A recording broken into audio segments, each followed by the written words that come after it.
here.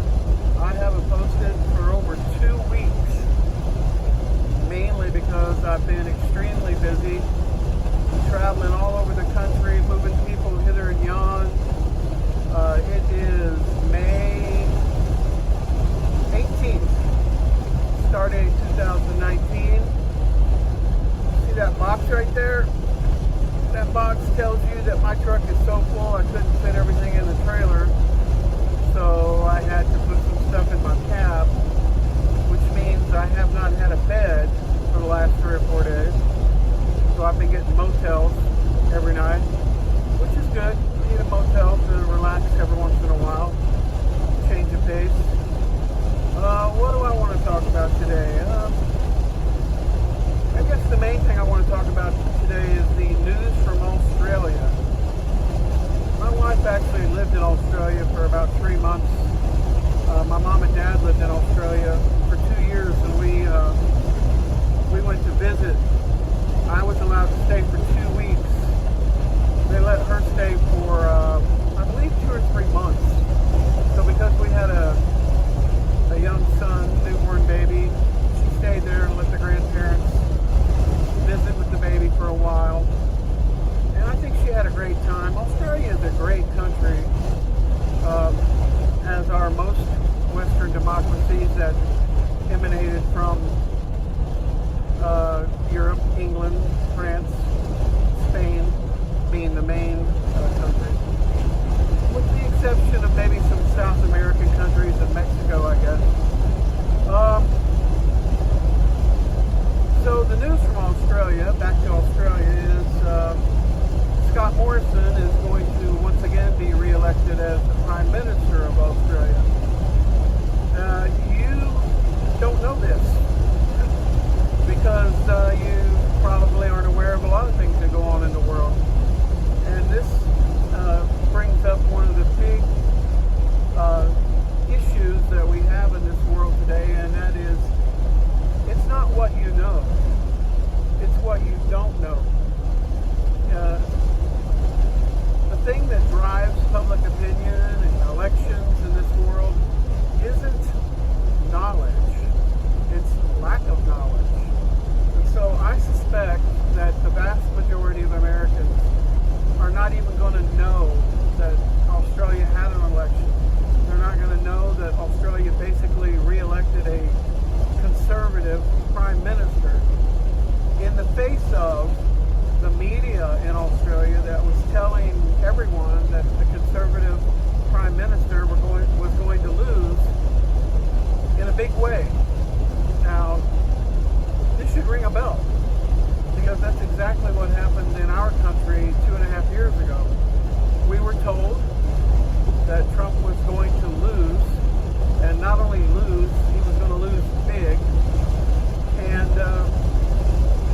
that explains a lot, because I think most of the deep state actors in the FBI, the CIA, Brennan, Comey, Clapper, all of these guys who were conspiring, basically, to keep Trump away from presidency, they never dreamed for 1 second that Trump was going to win. If they thought that there was even a marginal chance of Trump winning the election, they would have stayed far away from spying on his election, on his campaign, and inserting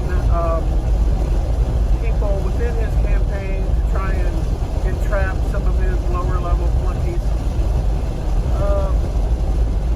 Of course, the first thing that the FBI should have done when they discovered that the Russians were trying to hack into Trump's campaign, assuming that that's even true, is they should have warned him. They should have went to him and said, hey, we're looking at a couple of your people. We're not sure what's going on, but we need to let you know what's going on within your campaign.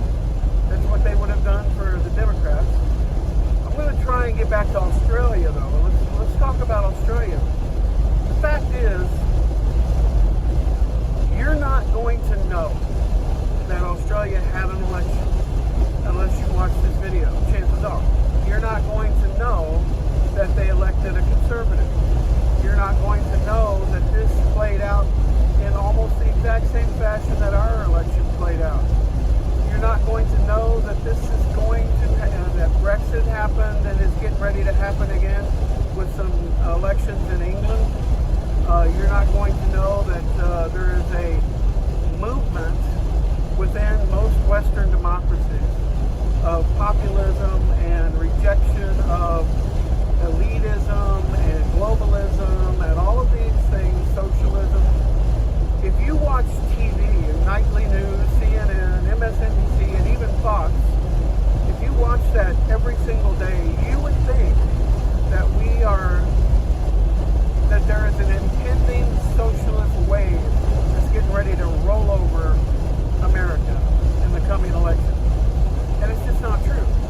The exact opposite is true. And if you actually live in the real America and you were privy to what's going on, like I am, because I travel all over this country, I talk to people from all walks of life, I talk to people from every area in this country. If you want to know what's going on in America, talk to a mover. Talk to somebody who will go into LA and move somebody out of LA to Montana or Texas. Movers know that there is a great exodus occurring right now on the West Coast. That people are leaving California for the first time ever. More people are leaving California than going into California. And they're leaving California and they're leaving San Francisco and LA and San Diego and Seattle and Portland because they know that these places are turning into open cesspits of humanity. And it's all been brought on by the politicians. And the politicians have gone that way because of political correctness. And political correctness is a narrative that has been fed to us on the nightly news, by Hollywood, by late night talk shows, by the media, by the New York Times, by the LA Times. All of these organizations have been trying to create a narrative that they think will drive the politics of this country. And it is backfiring in a very big way. And so what happened in Australia is getting ready to happen again. The Conservative government was re-elected in the face of a media storm of political correctness. In other words, the Australian media is almost identical to the American media, maybe just a few degrees less so, but very close. So I just want to mention one other thing. When Trump came down the escalator, and my sister will verify this, that day I called her and said that I just met my next president. And you have to understand, I have never seen this TV show, The Apprentice. Never saw it one time. I'm not a Trump fan. I'm not somebody who is from New York City. If you're from New York City, you probably know a lot about Donald Trump. But if you live in the Midwest or God's country, you probably don't know as much as somebody who lives on the East Coast or even the West Coast. So Donald Trump to me was just a person who built buildings. He was a celebrity of some sort. I may have seen him on TV a half a dozen times in the last 30 years. But I called my sister after watching his little speech and said to her that I had just met my next president. And she said I was crazy. And I told her he was going to win right up until a few days before the actual election. And I told her, well, maybe he won't win. And she said, after the election, when he did win, you changed your mind. You said he wasn't going to win. But see, that only happened because of the polling, which seemed to be ominous. I mean, if you looked at the polling the days before the election in 2016, it would have been hard for anyone, even Trump's own supporters, even his inner circle. No one believed he was going to win based on the push polls, the polls that came out of the mass media that was designed to deflate Trump's enthusiasm, the people who were supporting him. designed to push their vote down. And even that didn't work. Even that wasn't enough to cost him the election.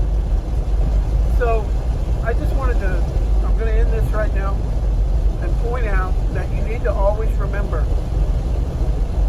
the things you believe in, your ideology, your politics, everything that you think you know is being driven by a false narrative of what they don't tell you, what you don't see. Because there are things that occur every day that you never hear about. And the Australian election is a perfect example of that. It's a canary in the coal mine for the socialists in this country. Because what happened in Australia is going to happen in 2020. And Trump will win. Republicans will retake the House.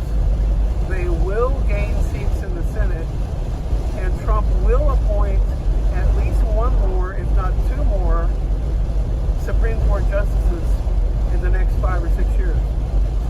Mark my word, it will happen, and it will happen despite